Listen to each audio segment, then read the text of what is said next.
Welcome, Metallurgists. Another Wednesday, another Heavy Metallurgy Album Club is upon you. I'm one of your hosts. I'm Marty. We're down a guy tonight. Much love to Jim and his family. They lost a beloved pet last week, and much love to all of them. Hope they're doing okay. He will be back next week.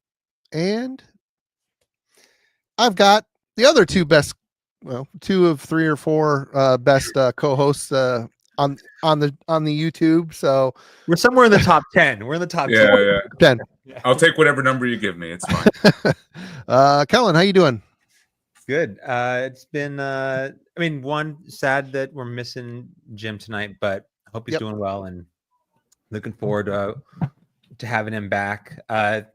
Amazing job. As much as his thrash bracket did not pan out, making him happy in the end. It was cool to see him on it. Friday night. Yeah, it was a good time. It's been an interesting week here in Kentucky. State made the national news. We had some pretty intense tornadoes come through. Oh, wow. So this past weekend, it was a little interesting here, but back doing all right. Everything's safe and whatever sound. Things I've been spinning. So this one I thought had a pretty early exit on Friday night, but brought it off the shelf to listen to it again because it's the one that I own and I still really enjoy it.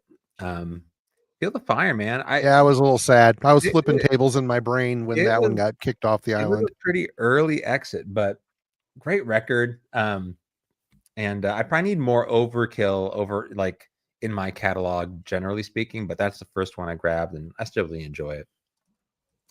I got this one. This is a new one. Came in the mail this week.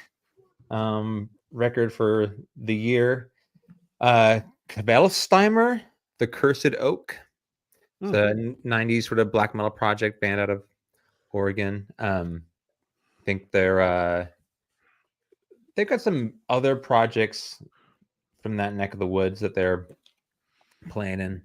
And this one I'm revisiting from last year. I think Marty, I told Marty about it. I think he's got his copy and has shown it off here on the channel, but this is the Sunburst from last year. It's been hitting my car on the way to work.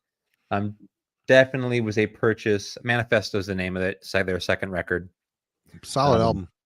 And very much inspired from my newfound affection with the band Conception that we've covered here not that long ago. So that's what I've been spinning. A bunch of other stuff, but we'll leave that to the end of this evening's stream. All right. Logan, how you doing? I'm doing all right. I'm kind of going to mirror Kellen over here. For me, the highlight of the week, at least musically, was the thrash metal throwdown that happened on Friday. That was a ripping and roaring, and it was a fun time. You guys did great. Cheers to all the panel members. Surprised how well those bracket episodes do. People dig them. So it's fun to sit there and yell at your TV screen, computer screen, flip over tables in real life or in your mind, and just think about I know what I would do if I were them. They're funny that Kellen brought up his pick. The one that I went with is actually the album that beat out Overkill in the bracket. This was the plucky young child drummer prodigy that came out of obscurity to take down those New Jersey punks Overkill. So I think it's pretty impressive that this drummer was only 14. I don't know if you guys realize that, or if anyone in the chat is aware, but it's a kid, so pretty cool. And then my the other one that I was shocked got outed in the first round was Bonded by Blood. This is like an OG thrash metal album, and probably one of the people argue that it was a that this could be one of the first first one to do it, and definitely legendary with Paul Bostaff's vocals and some amazing songs on here. But Sodom beat this one, so I don't know. That was my first table that I was like, what? But great job, everybody. You all did great. And then I saw a concert on Friday, actually. I was out seeing Tribulation And I'm not necessarily a fan of Tribulation's new stuff, or I wasn't, but it's starting to click with me. This is about 30%, Children of the Night Tribulation, and then 70% 80s goth. Very much, Suki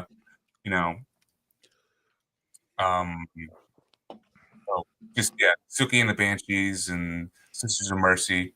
Good, it's good stuff. It's growing on me. The songwriting is there. The songwriting is good, and it's good music for sure. So I will probably be revisiting this, and they did indeed kill it live. So Nice. cheers to them. And then in honor of Jim, thoughts go out to him and his family. Morbid Angel. I also thought that that kind of fit what we're about to talk about too. There's some similar themes, and musically too. It's a little similar. So, was just jamming a lot of Morbid Angel today. All right. Oh, now.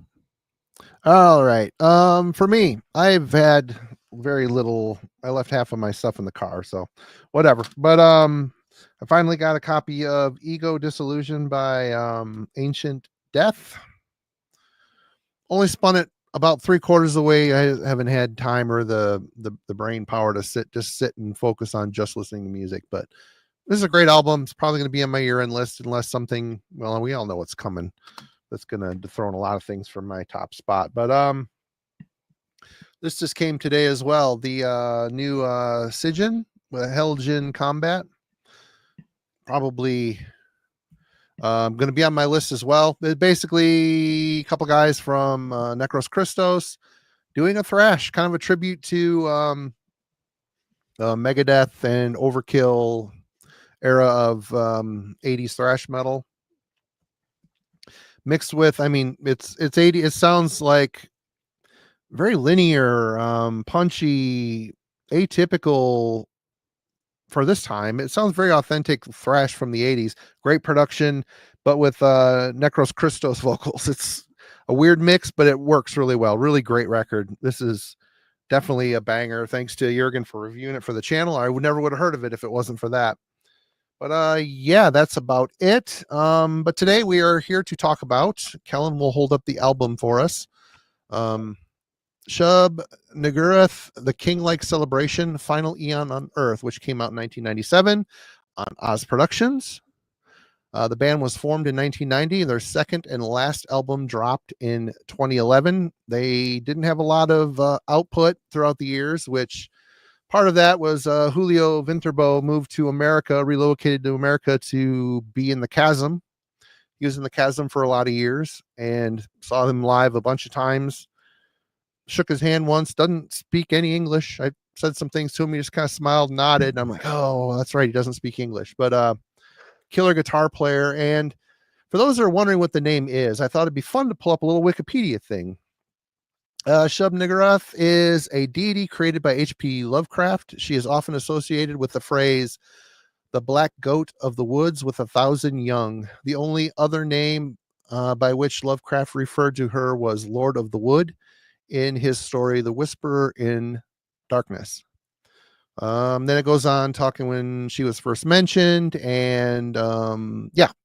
So basically, it's Lovecraftian mythos. And Logan, was this your first time hearing this album, and what was your first impression?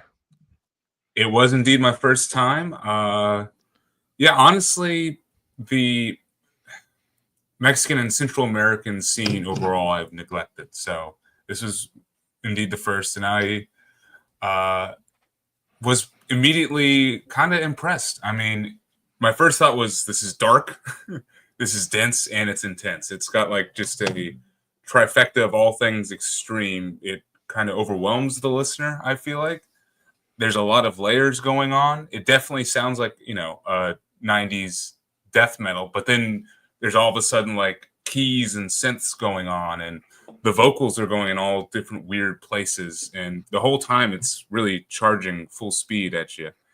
And it was definitely a relentless and aggressive listen, and it immediately made me think of like the Brazilian scene, like Crisian, or a more death metal oriented Schizophrenia, Sepultura kind of.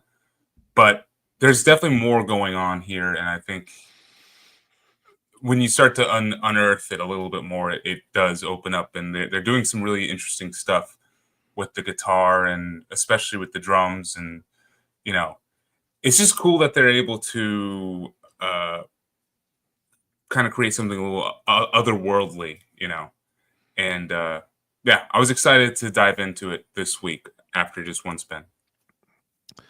Right on. Well, for myself, this is one of those albums that I had friends downstate that I would often go down in the Detroit area and hang out and go to shows back in the day. And both of them were big fans of this. Cheers. Shout out to Brian and Jeff. It'd be on in the car ride, you know, when everybody's talking. I've heard it. I'm like, oh, this is great. I got to get this. And I never pulled the trigger on it. This is one that has evaded me. I've always had good memories of it, but it wasn't until this week where I was sitting down and listening to it uninterrupted and kind of for the first time. I've heard it, but again, pretty excited and blown away by it. There's something special about the Mexican scene, and they just have a twisted, dark, evil tone to their stuff. Even stuff like Cenotaph, which might be a little bit more American minded in the brutal death metal thing, there's still a darkness to it. Of course, the Chasm were their own, you know, and even bands like trans metal, you know, for more traditional heavy metal, there's just a weird darkness to it. But the thing that might attribute to that somewhat is a often lo-fi production, because, you know, funds aren't, you know, falling out of or growing on trees down there or anywhere, but it just kind of seems like that whole scene was kind of overlooked by the metal world at large, which I kind of mentioned in the intro a bit, but instantly surprised at how good the production was on this. It's pretty, there's some things here and there that bug me about the production, but the music itself, way more intense and savage than I remember it. Kind of blown away. And it doesn't really, although I hear like little hints of Morbid Angel here and there, whatever, but it seems like its own, they don't really sound like, nothing jumps off the pages. Oh, there's that, they sound like this. They just kind of have their own dark, evil sound. Kellen, you picked it. What were your first thoughts?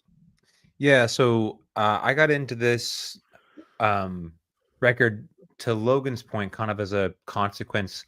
You know, when I was getting into death metal, it was that side of the South American scene, specifically from Brazil, that was kind of exploding at the time. Mm-hmm. To me, though, when I first discovered this record, there was a weird, like, you know, it opens and it's kind of the slow pacing to it. There's a weird atmosphere going on. It's not just like a ripping, sort of burning kind of record. So I didn't know anything about the Mexican death metal scene, or I wasn't well versed in it. This record just has like its own thing going on. And you know, when you compare it to other sort of black and death metal records that I sort of love, you know, the first one that comes to mind that's really important to me personally is, you know, like Angel Corpse. This isn't that. This is something totally different. It fits with that, though. It fits. Like, I can see it, why I was attracted to it. But for me, the band that I would later kind of point to and see as like a kindred spirit would be a band like Mystifier, which is like a very aggressive, I don't want to quite call it like bestial black metal, but those early Mystifier records had an atmosphere to it, but it was rough. You know, to your point about lo-fi, it's something that I associate a lot with the Brazilian scene. So because this band is so directly inspired by Lovecraft, I do think you get a little bit of like ritual sci-fi thing going on here. And it just makes for a record with tons of personality and kind of pulling from sort of disparate parts of extreme metal. I immediately gravitated towards it, but the first time I heard it wasn't really difficult, or was very difficult to sort of place. So in terms of how I felt about it. It's funny, you know, trying to your first instinct is to want to latch it onto like bestial black metal, but it's far more composed and together and right forethought. It doesn't feel sloppy or that chaotic, you know. We'll get into it later, but this, you know, we should probably, you know, mention they started as Tormentor, Mhm. which was like a kind of a thrash project out of, they never really went anywhere. How many bands in the world have used that name? I'm sure someone right now is looking up in Metal Archives to pull up the list of 84 different Yeah. metal bands with I mean, Tormentor. that was But Creator before they became Creator. Their name was Tormentor, wasn't it? yeah.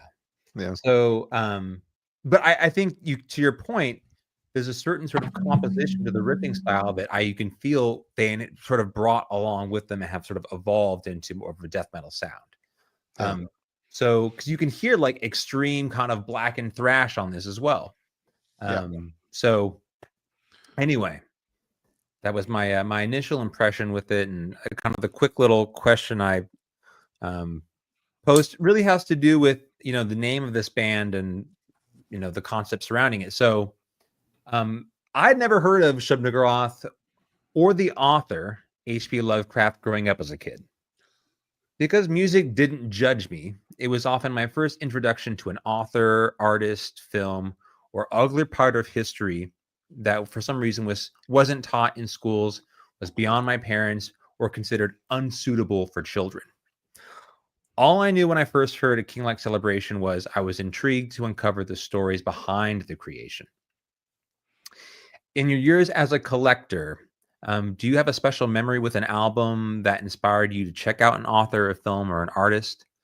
A record that sort of turned you on to something beyond just more music, but a different sort of avenue. Logan. Yeah, awesome question, man. I mean, this definitely highlights one of the reasons why I was drawn to metal in the first place. I think it just loves to explore all these different avenues for ideas and concepts behind the music, and definitely a ton.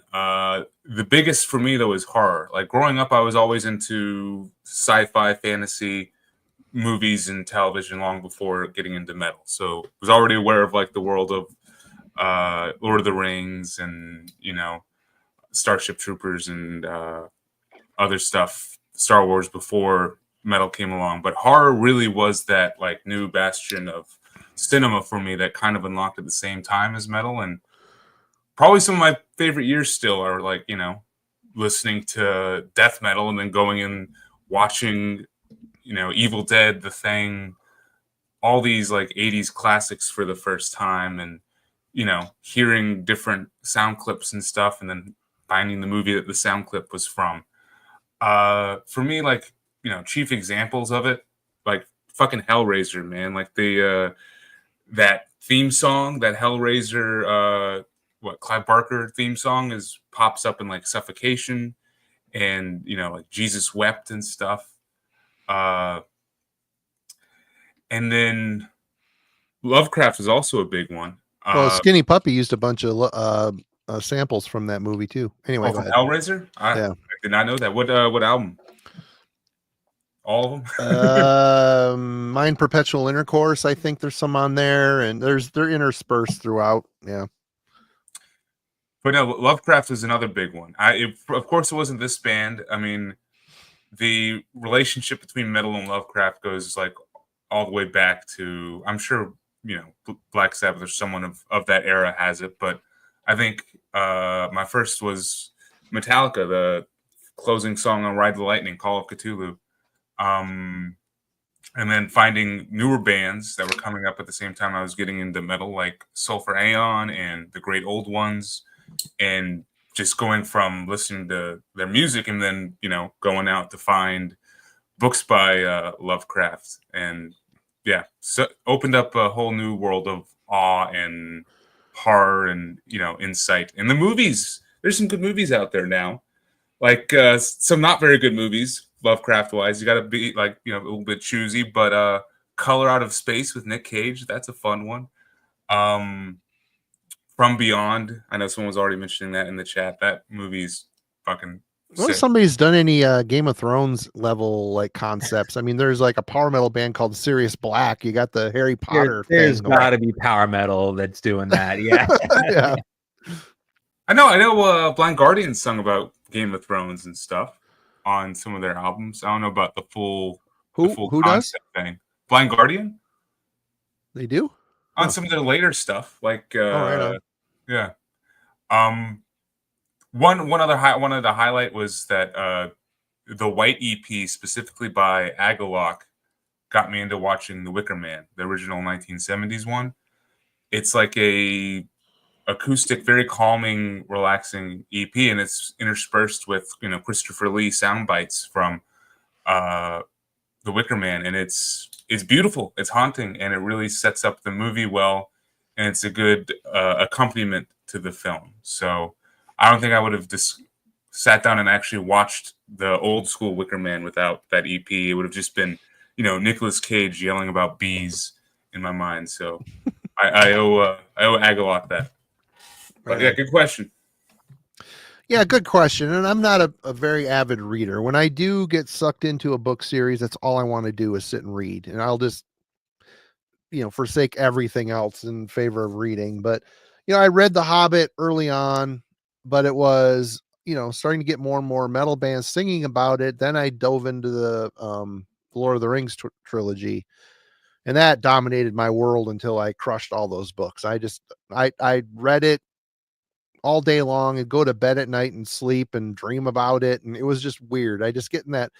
But when it come to Lovecraft, I had friends that read it, obviously a lot of death metal bands, and the obituary cover was the same cover that was on that Lovecraft short stories book. I think I might have that book. I finally decided to pick up a Lovecraft book. I'm like, I got to dig into this. And I found out fairly quickly that I'm not smart enough to read Lovecraft. Usually when you're reading a book and a word comes up that you don't maybe know what it is, but you get the gist of what the word means when it's thrown into the context of the sentence. The Lovecraft words, that didn't happen with me. And I found myself like wanting to look up what each word meant. And I'm just like, this is a pain in the ass. I'm not smart enough to read this. Very good writer, but way beyond, his vocabulary is way beyond my pathetic vocabulary. But yeah, movies, it's cool when you hear like, Hellraiser stuff pop up in Skinny Puppy, and you're like, oh yeah, that movie. And it's a great question, but I'm just not a very avid reader. So there's never been really a band that I can think of that maybe, oh, I got to read that book series. I got to read, other than Summoning, which of course I've already devoured the Lord of the Rings trilogy multiple times in my life. Probably will, hopefully one more time before I croak, but we'll see. But yeah, good question. But let's discuss musicality. Oh, you didn't answer your own question, Kellen. Yeah, I mean, obviously this is one example, but like, it could be a film, like I remember I first heard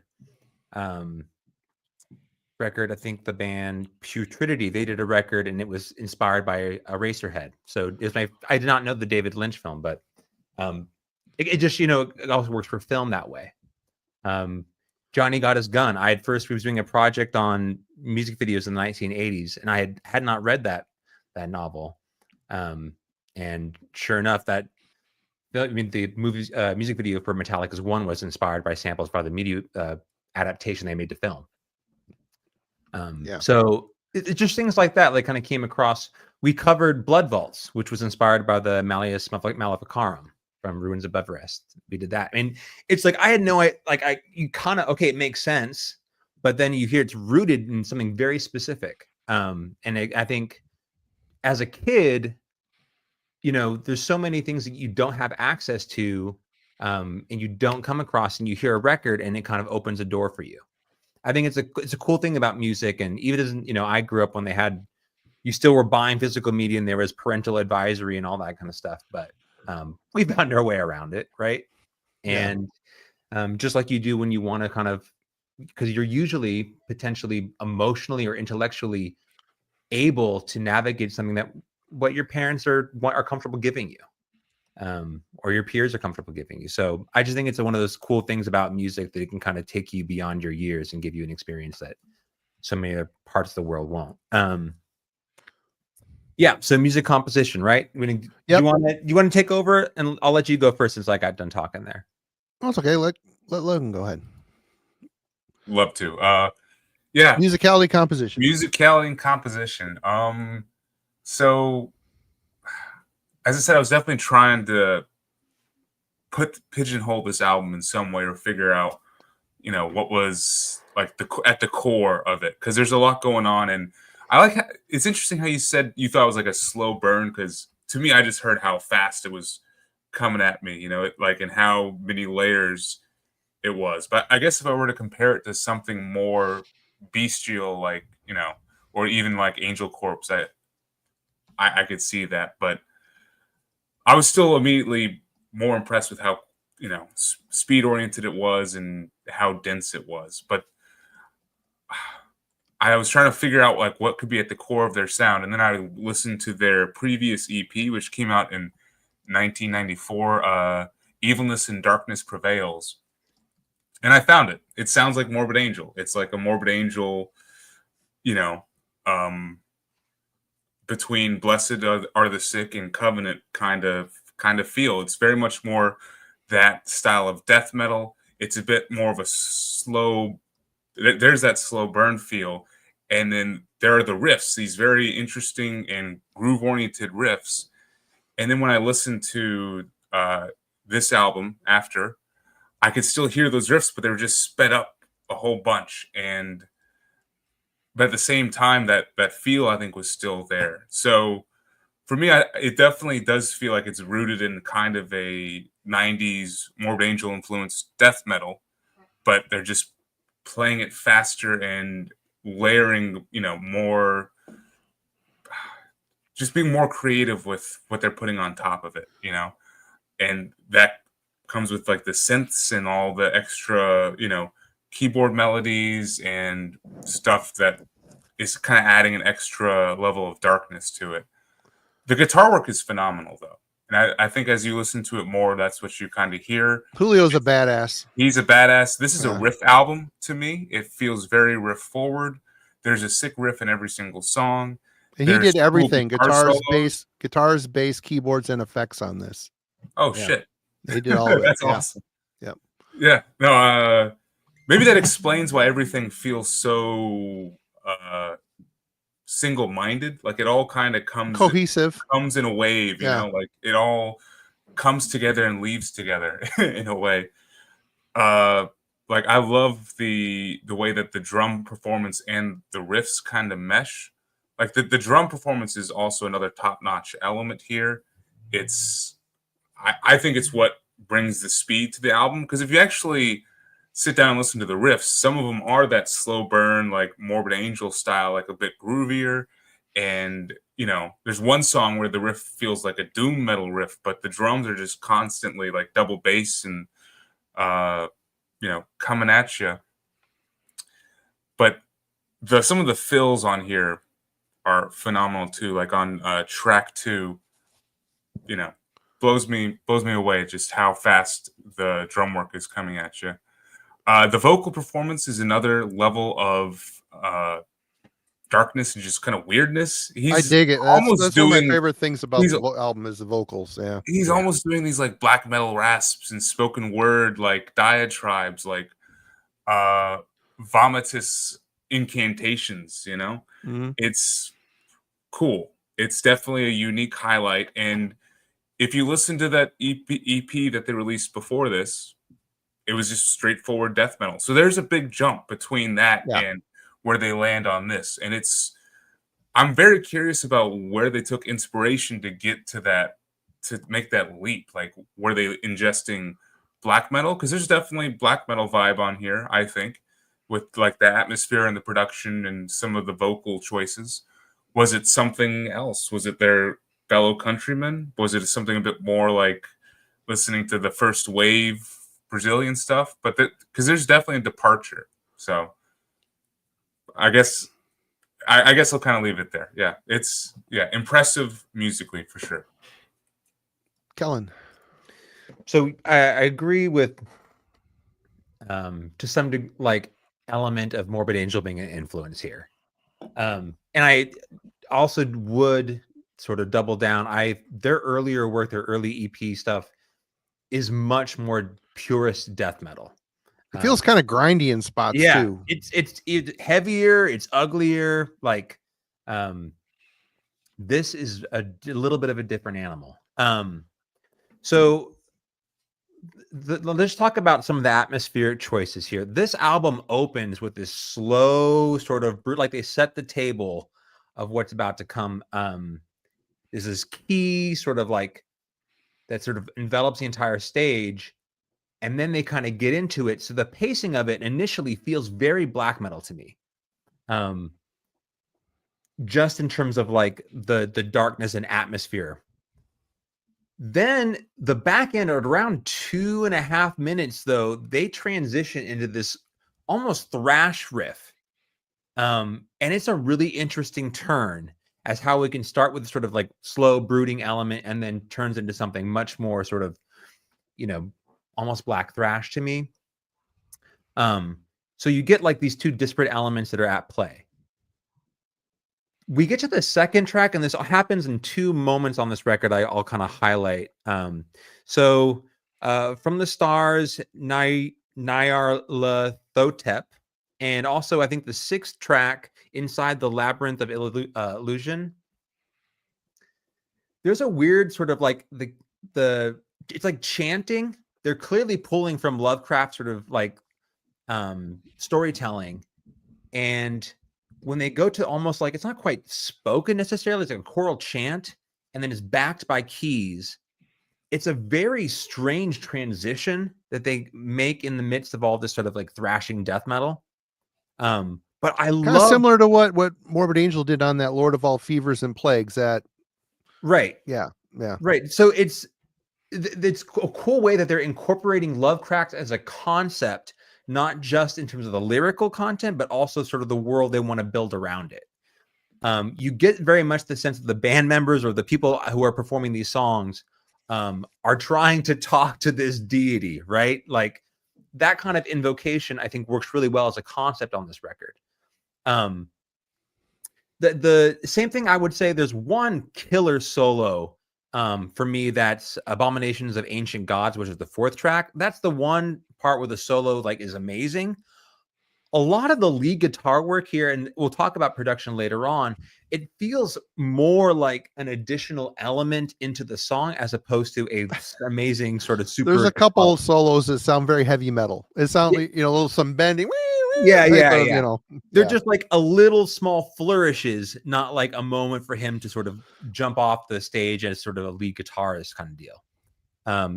They're serving whatever the song in a broader sense, not like sort of a singular aspect. I think, we'll kind of get into the individual songs later, but I guess the point that I want to drive home is those atmospheric touches and sort of the thrash element as a death metal band. I like that they operate with all of those things seamlessly here, to use your word, cohesiveness. Like, and Arturo, who did the lyrics for this, and I think this is the last piece, his last record with the band. He died in 2019, I believe. It very much feels though like a culmination of his sort of lyrical or his songwriting lyrically.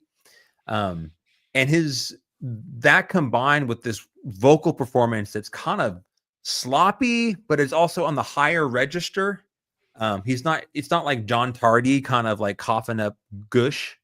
Like there's an actual, it's like you can tell he wants to get across some sort of lyrical story here, but his vocal style, to Logan's point, is a little bit up on the higher end of things. So you get a slight sort of black metal inflection to a death metal performance. It's just playing in the margins, I guess, where they do really well here on this record. Well said. Really listening to this record, it's kind of a melting pot. Like, we talked about the thrash elements. There's a little bit of a blackened touch to it, and the death metal, of course. I really love those subtle synth textures that come in. They're not overused. They're used very tastefully and very sparingly, but when it hits, it elevates it. It makes some of the music feel a bit more triumphant, which is weird. Wasn't really a vibe that I was expecting to hear on this, but Julio's riff work on here, I mean, his thrash riffs I like particularly. The trills, he does those, hammer on trill things, and it just really flows from one vibe to the next seamlessly. You could tell that even though they're trying a bunch of different things, they're just kind of taking the finer qualities of a lot of different styles and putting it on this record. It from start to finish, it really flows well. There is one thing I need to ask Helen, because I was super confused. On your version, does it have that song Legions of from Absu on it? Yes. See, it wasn't on the It's not on Spotify. it's not on Spotify. So I Yep. went to YouTube Music to listen to the track, and the only one they had on there was a demo version of it. It sounded like a grind. It sounded completely different. No, so I you had get the this- closing. I had I'm the sorry. same. I had the same issue. What I would do is I found a YouTube rip of it, and I would stop my Spotify, go to YouTube, and then play it every time. It was. I just went to YouTube it was Music annoying. and looked. Yeah. And then they end the album with my least favorite song, which is that Royal Demon, which is only like 1:22. Feels like just a Afterthought. complete unfinished snippet. It's like the flow, the digital flow of the album at the end. I'm just like, wow, they get going on this song. It's fast. It feels like an apocalyptic ending song, and then it just ends.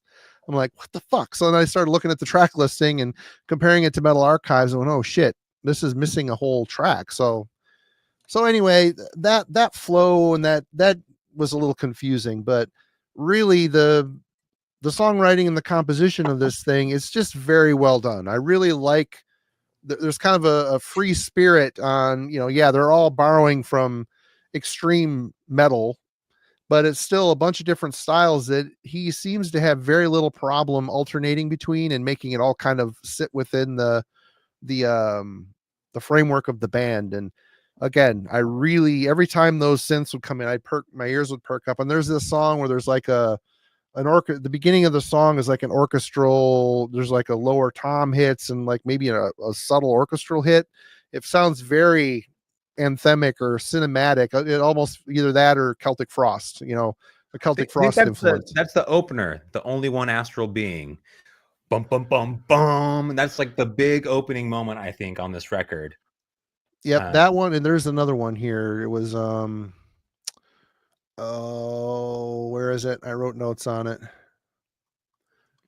That Celtic Frost drum sound does pop up a couple times where it's like this big bass, like boom, boom, and it's always cool. So. Yeah, it was Subhuman Immortality. The subtle orchestral hits with a huge. It's very subtle, but it's at the beginning. It sounds massive. What they hear from that boom, boom, boom type of thing. Like, oh, okay, it gets very cinematic. Or they just listen to a lot of experimental Celtic Frost. Either way, it all adds to it. As far as musicality and composition, there's nothing here that's out of place or strange. Nothing that sounds wrong. They really did a good job making this into, and it made it kind of frustrating going back and listening to some of the older stuff leading up to it, because it is very primitive. Yeah. It's very primitive sounding. It is, like that Absu song that I found. It sounded like a grind song, and they tuned down a lot lower. They were detuned. It almost sounded English, like English grind a little bit, bolt thrower type of vibe. I'm like, huh. It is weird, the jump. They did have a massive musical maturity jump from that stuff to their debut album. But let's talk about the production. Yeah. I guess I do want to mention their previous EP, Evilness and Darkness Prevails, one more time, because the production is so different between that EP and this album that it feels like it was almost an intentional choice to like go a bit more bare bones and a bit more like raw sounding. Like it feels more, Central America and South America. Whereas like the production on the previous one feels more like an American death metal album. So it feels like they're coming more into, the scene and embracing more of the black metal vibe. Like I feel like the production does help to make this album what it is, and helps to make it feel like a world building album with, the concept of the Lovecraftian mythos and songs about, all the various monsters and stuff and the ancient gods and such. I love it. I think it's a great production for this album. Other albums I might be iffy on, but this one, I think it works perfectly. Everything kind of is at like the same level and like competing for space, and it makes it feel fairly crowded, you know, especially like on the more intense parts where like the drums and the guitars are kind of bleeding into each other. But then you get the synths that come in and they just appear immediately on top of that chaos. And really, I'm glad you mentioned Triumphant, Marty, because I wrote that for the sense that when they do come in, the production makes them feel like a triumphant, you know, cohesive piece to the chaos that's going on underneath. And yeah, it really is a bright spot on it, and I think it helps to, you know, bring certain songs together and give tracks like a high point, you know, in between the more thrash oriented and speed oriented elements. So yeah, it definitely lends to that otherworldly Lovecraftian feel, and yeah, I absolutely would not change the production at all. Yeah, perfect stuff for this material. Kellen.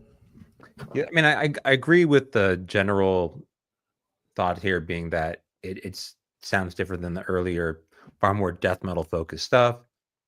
To me, one of the key characteristics, I always felt that like the, you know, Mexican scene or parts of South America always sounded dry. That was like the first adjective I associated with it. Those records don't feel sloppy or messy in the sense that like it's, you know, like gross, disgusting. It always felt to me like there's a warmth to it, but they just always ended up sounding very dry. Doesn't sound like they had the money to get all the bells and whistles, the added reverb, the panning, the mixing, the mastering. It seemed like they went in and you have this much time for the money you have. You're going to do it in this short amount of time. So yeah, some of the productions suffer from that. You know, I mean, and I don't necessarily think that's a criticism as much as it is something like a through line. Yeah, you know, that you can kind of, you group that in. Because they do sound dark, right? It doesn't set this as a darkness to this record, but to me, it sounds almost to Logan's point. There is like the guitar sound is a bit more mid focused. It doesn't have this sort of like wallop bottom end to it. And in that sense, like I can understand the transition from the death metal stuff to this kind of like blackened tone, just because it is a little bit higher. Same thing I kind of had to say about the vocals. I do enjoy the drum sound on this record for sure. There's the performance, it's lively. You know, for 1997, as much as like it doesn't sound like a Christian record in terms of the drum production. There's less of a triggered sort of thing going on here, to its credit. The vocals seem kind of out front to me. This is a strong vocal presence record. If you were gonna make a criticism in terms of like who gets the greatest amount of sort of volume in this mix, to me, it's the drum performance and the vocals. They get a little bit more sort of extra oomph in this, which is interesting because for someone who's playing the guitars, the bass, doing the keys, all the instrumental songwriting, like you would imagine that you'd have a greater sort of presence on this record.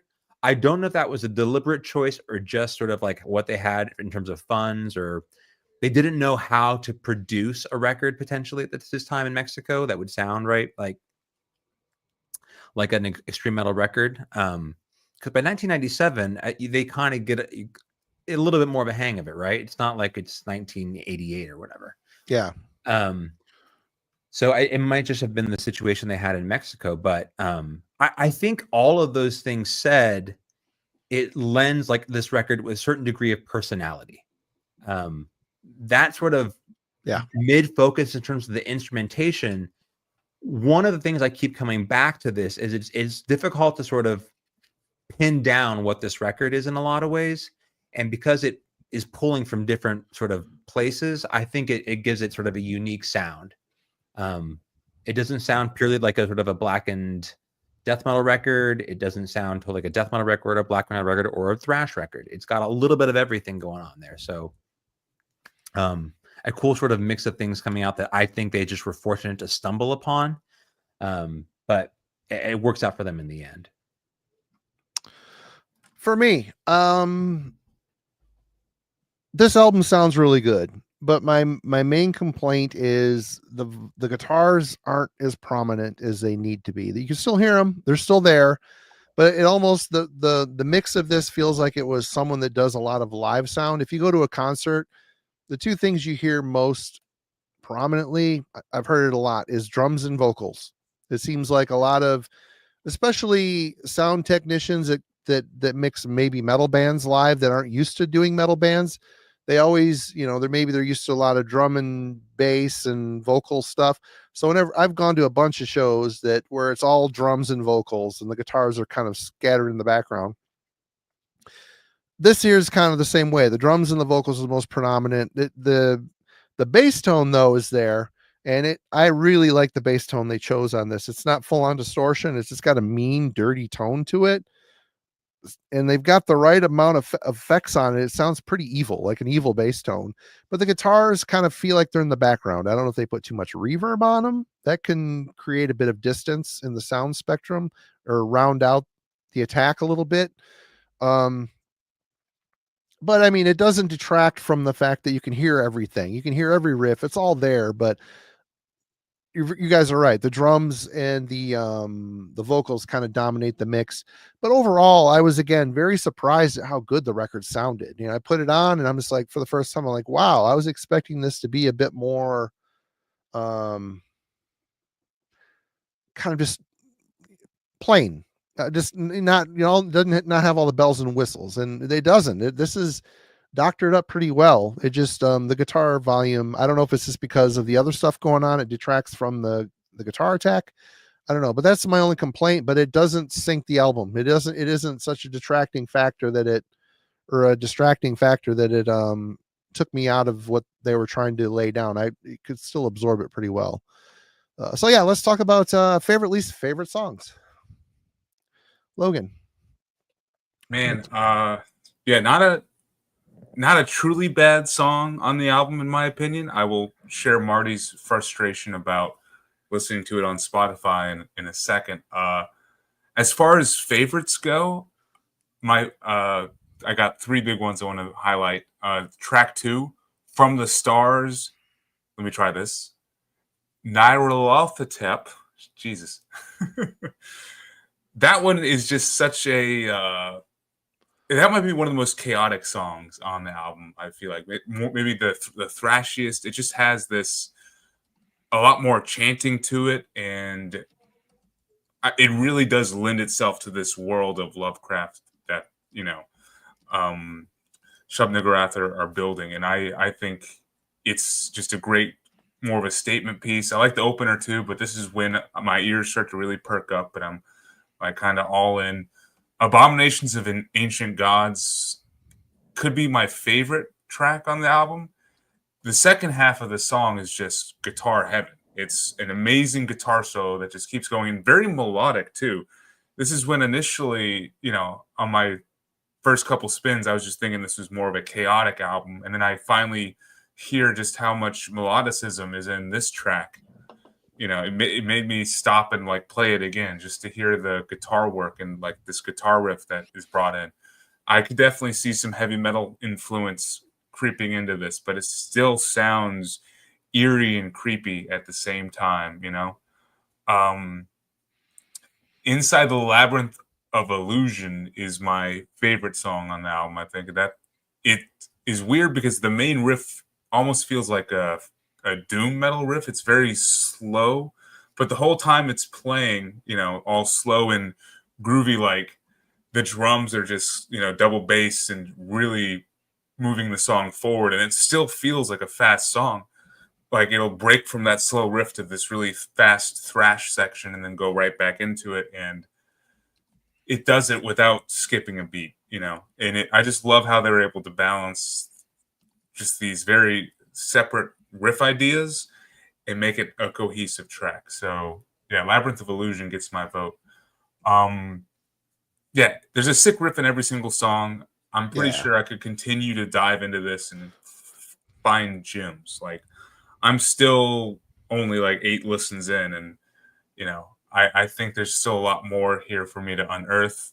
My one complaint is Legions from Abzu. Because it wasn't on the Spotify version, I would have to like literally get off of Spotify, find a different version of it, and I was just never able to fully absorb that song. And I never heard it other than the demo version. Yeah, so it I feel just a little incomplete in the whole thing, but yeah, me too. And it just didn't feel like it fit on the album, and either it's because I had to literally stop listening to the album I was listening to find it, or because it was different versions that I was listening to, and maybe that caused it to mess up the closing track, which I kind of like, but it is weird to just have a minute closer. It opens with like 10 seconds of chanting and then just dives head in, and you think it might be building, but you're done.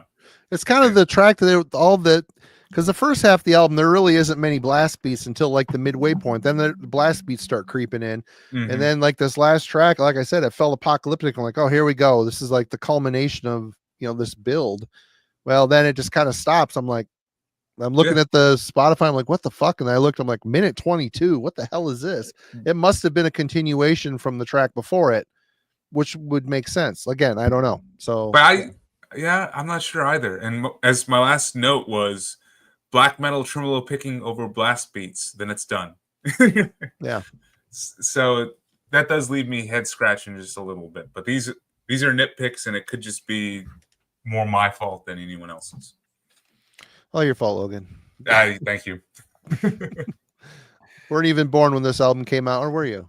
You might have been 97. I was there. I wasn't true, but I was there. Your steel had not been sharpened. It was not broken yet. No. Yeah. Okay, well, let me just talk about what both of you missed, because it's one of the best tracks in the entire record. Of course. Why isn't it on this? This is so stupid. Why isn't it on the Spotify? I mean, It's I don't dumb. know if it's because like when whoever bought the rights to it, they probably did it off of. It's weird. I looked into every single version that's on Metal Archives. Yeah. They all include it, like in the track listing. So Yeah. I'm not sure. Oh man. Well, someone didn't like that record, that one being included. But okay, that one reason I like that, it's got probably the most memorable riff on the entire. Well, of course. It's got this cool little like tremolo thing going on, and what happens is like a trade-off with the drummer who like matches the rhythm on the snare. So you get this like trade-off, so it builds basically this sort of Marshall snare work on that. It's an awesome closer. So one of my favorite moments, probably the most memorable riff, or one of the most memorable riffs in the entire record. It 100% sets up this weird sort of culty, send off with the chanting and everything. So the closing moments I feel like work for the Lovecraft aspect of this. By the time we get to Legions at Absu, I was completely happy with that arriving and sort of finishing the record. I love the opener. So the only one astral being, to your point, it has that big, almost like timpani sort of introduction, and then the keys enter. It just feels this weird sort of haunting, sort of ambient aspect. But before it sort of takes off into this cool sort of total thrash breakdown. To your point, the clarity on the mix, when they get this enough sort of breathing room, when the drumming isn't going on or there isn't a vocal aspect, you can hear the riffing clear enough in a way. Yeah. I think the lighter guitar tone actually really works for this. Yeah. To Logan's point, yeah, I think anyone who listens to Abominations of Ancient Gods, that one doesn't have the same degree of atmospheric touches, but I do think the riffs, you get a little bit more mid-paced work on that record. So when it jumps into a blast beat or the cool sort of solo, it's a welcome sort of like more death metal themed riffing on that one. Thanks for checking that, Ryan Pass. It's interesting. I was thinking I should have checked Amazon Music. I did not check Apple Music because I don't have a subscription, but it's not on there either. That's weird. I'm sorry to interrupt you. It's all good. That's why we buy physical media, right? Right. So I wanted to say though, like I talked about on Nair Lathotep. There we go. From the Stars, and Inside the Labyrinth of Illusions. Those are the ones that have those cool sort of chanting Lovecraftian sort of prayer moments. And the tracks, Subhuman Immorality probably has the most explicit Morbid Angel breakdown moment on the entire record for me. Super cool moment there. I mean, there's really nothing bad about this. It's a relatively short record. It's just a little over 30 minutes, and that's with Legions of Absu included. So just from start to finish, like an awesome record. There's no really bad parts in my opinion here. But the one thing that for people who are maybe approach it, I do think there is a lot of sort of interesting twists and turns in the riffing style. So potentially it may be a little bit challenging to sort of lock in this in a full listen for the first time around. Yeah. But if you like the Chasm, you probably know what's up. So that worked for you. Chasm rules. One of the best bands I've ever seen live. I've seen them 5 or 6 times over the years, and they're so fucking good.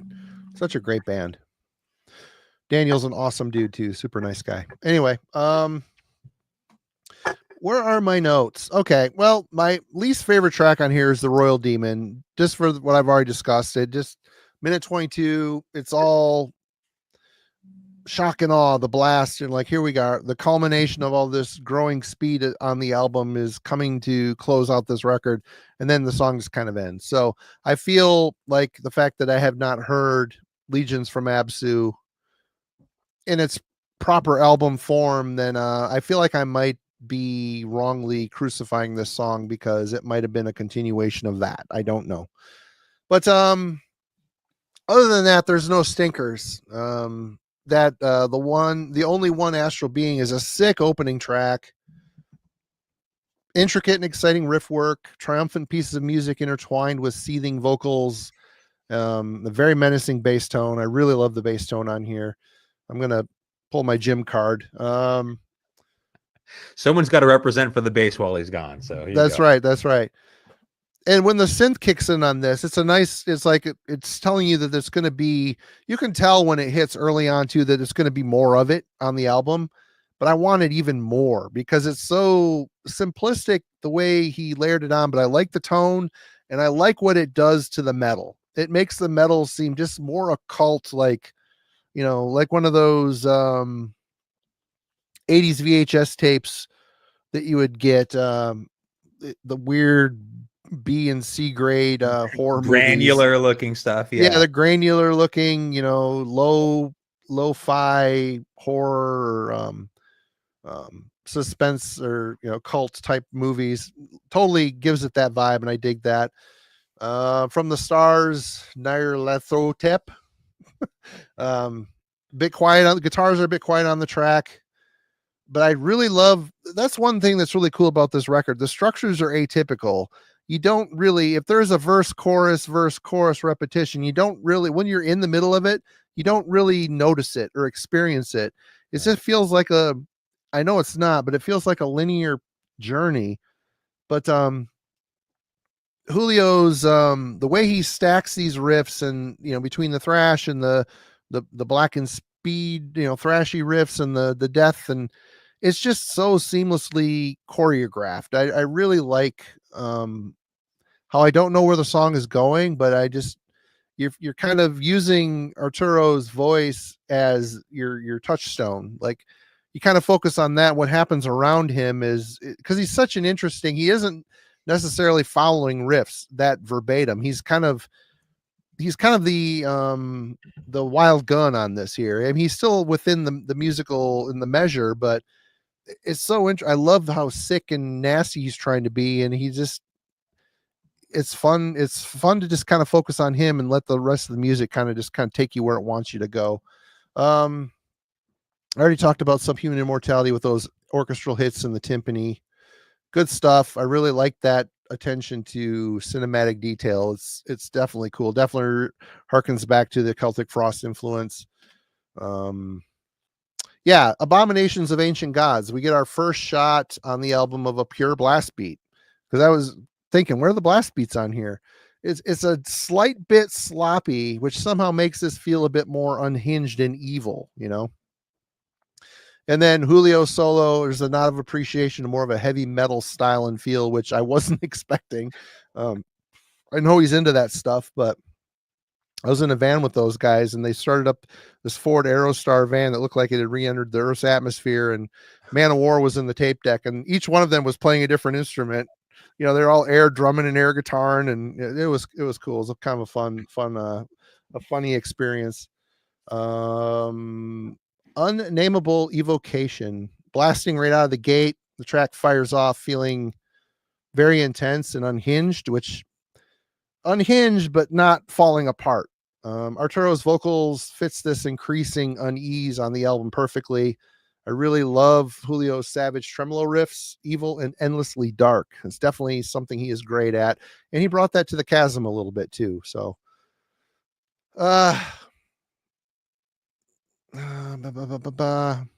Inside the Labyrinth of Illusion, it feels like the album's gaining steam. The songs are starting to get a little bit more frequent with the blast beats, off-center riffs, and the percussion interplay. There's a moment in that song where the riffs and the drums are like working against each other, but somehow together. It's weird. It's a kind of an off-putting moment, but really cool. Something that they hadn't done throughout the rest of the album. It's kind of exciting. You got the subtle synth lines that creep back in, provide that morbid and tormented atmosphere. Great. And Arturo, he kind of locks in with this emotion a bit by sounding even more agonized on this track, if that's possible. He's just really kind of going for it on there. Legions of Absu wasn't on Spotify. Yep, I found a demo of it. Sounds much like a grind track from an English band due to the detuned guitars. But yeah, that's it. That's pretty much the whole album. And no real major complaints. Let's talk about the Judgment. Final thoughts, Logan. Yeah, I mean, this was a real easy win for me, honestly. Like, it definitely took maybe 2 or 3 spins for me to lock into the riffing style and kind of the songwriting choices. Like, I definitely agree. It feels more linear and like you're kind of trapped in, this maelstrom more than, going on a typical songwriting journey. But as soon as you kind of click with that, it just fits, especially if you enjoy anything that has to do with like Lovecraft or this kind of world. It just oozes that feel, and I do enjoy that. So this was just a fun album. It brought me back certain ideas of like 90s death metal, but then at the same time I enjoyed the influence of black metal and these synths and like the heavy metal, like melodic guitar solo and like the thrash riffing. It just does kind of what it wants, and it feels trend setting for the time. It feels different and unique. And as I said earlier, I'm not super familiar with the Central and South American death metal scene. But is this a pretty early on high watermark for it? Like, is this kind of a standard for the scene? I mean, I think so. Yeah, but like, is it early? I think it's an interesting question. Because for death metal, I mean, for like was Crisian out doing stuff around? Black Force Domain's 1995, 96, but that's a very different animal. That's a different kind of sound. What happened?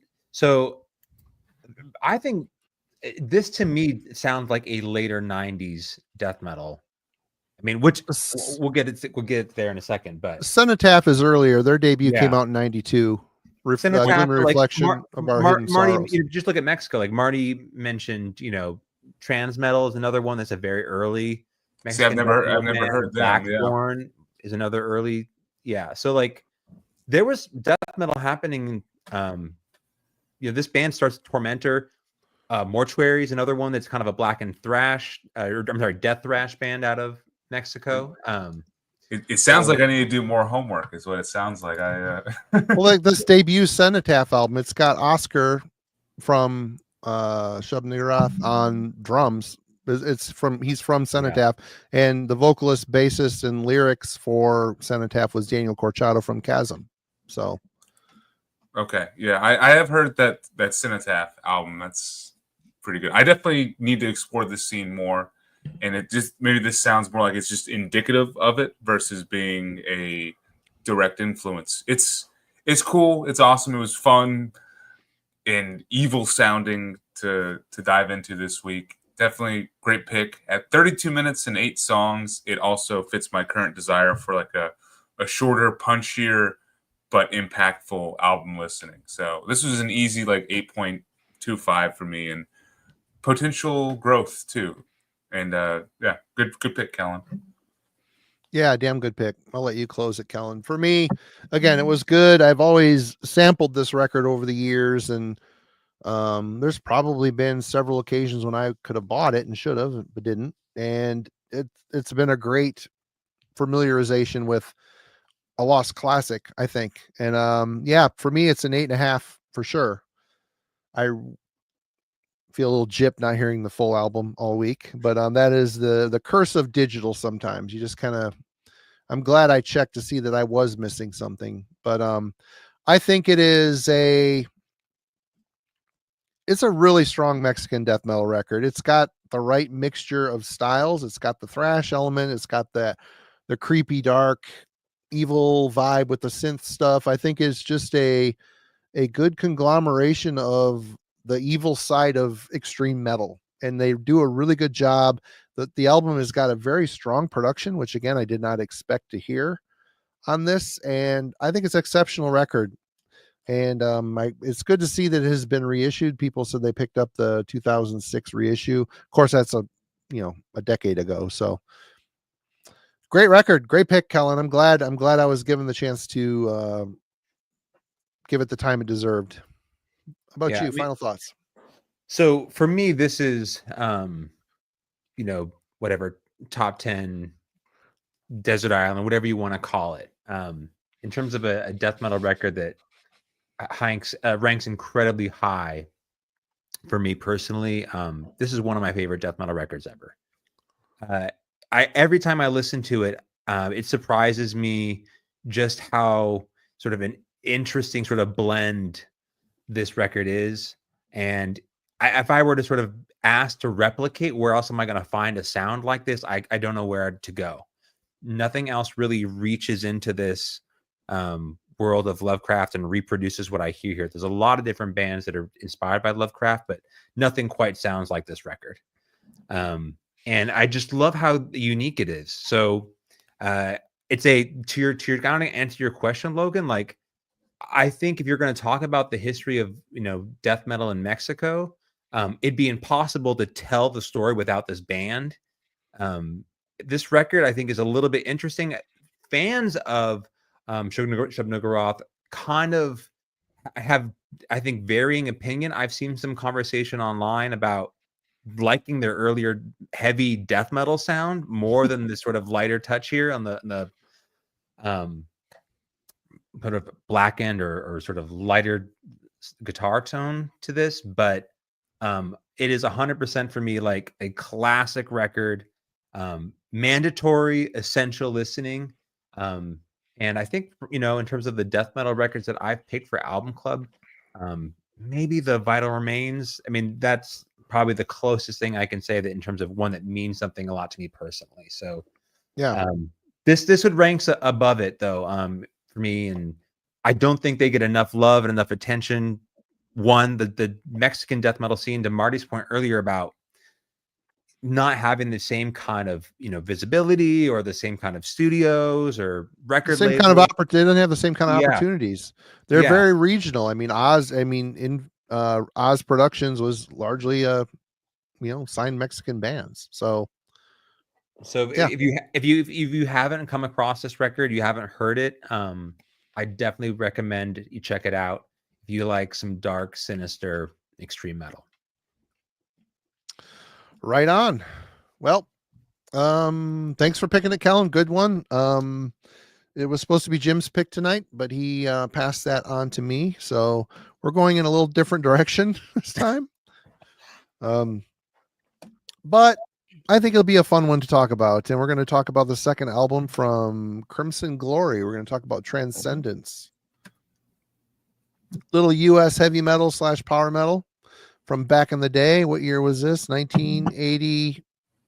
Oh, my eyes, my old eyes. 1988. A lot of people said, "Oh, you should have picked the debut." I don't know. This is the first one I heard. I like this a little bit better, but the first one rules too. Third one I haven't heard because I heard it was not a very good record. But so yeah, we're doing that. And people, you'll be seeing these two fine young gentlemen joining us on Friday night's big show. We're going to be talking about, what are we talking about? Kellen. Basically, the early part of the 2020s. So we've made it halfway through this decade, from 2020 to 2024, for those 5 years. And we're going to be recapping, now looking back over the first part of this decade, what are our personal favorite records? What still inspires us to sort of pull it off the shelf and listen to it? Is anything faded? Something that was exciting back when it first came out, and now fast forward a handful of years, it has resigned itself to the dust and on the shelf. So it'll be a cool way to kind of recap the beginning part of this decade and kind of go over previous picks. Yep, Halloween's the only one on my stack so far. Everything else pales in comparison. Yeah, and also go check out our last Friday's episode. Jim, Alan, myself, Melanie, and Simon. We did a thrash bracket, which caused a little stir, not as much as the death metal bracket. There, people were pissed for weeks, but this one was much. Yeah, Kellen's still a little salty on the whole thing, but it was fun. Good episode. Logan just dropped a review today for the new Ossuary album, and also Unmerciful is his shout out, his call to arms. So go watch the review. We do reviews every week, and they're pretty cool. Go check them out, people. Get yourself a little preview of what's coming in your metal hemisphere here soon. So apart from that, Logan, you got anything coming up you want to pimp out? Man, no, that's I'm gonna be on this channel 3 times this week. I feel wow, like this is that's crazy, enough, right? Yeah. So, I'll see you guys on Friday. You have been assimilated. We are Borg. Kellen, how about you? So right now I'm in the midst of editing my Polish black metal video. So cool. I've got a video coming on the Polish black metal scene that'll kind of cover the early 90s up to the early mid aughts. So that'll be coming your way. And when I do finally get done with the editing, I will post it to the Discord, which I'm trying to be more active on. I'm not as I struggle too. I as haven't been very active either. are, so yeah. I'm not as active as I should be, but I try. Cool. Yeah, definitely use it. And people go check out our Discord server. It's a lot of fun. Link in the description.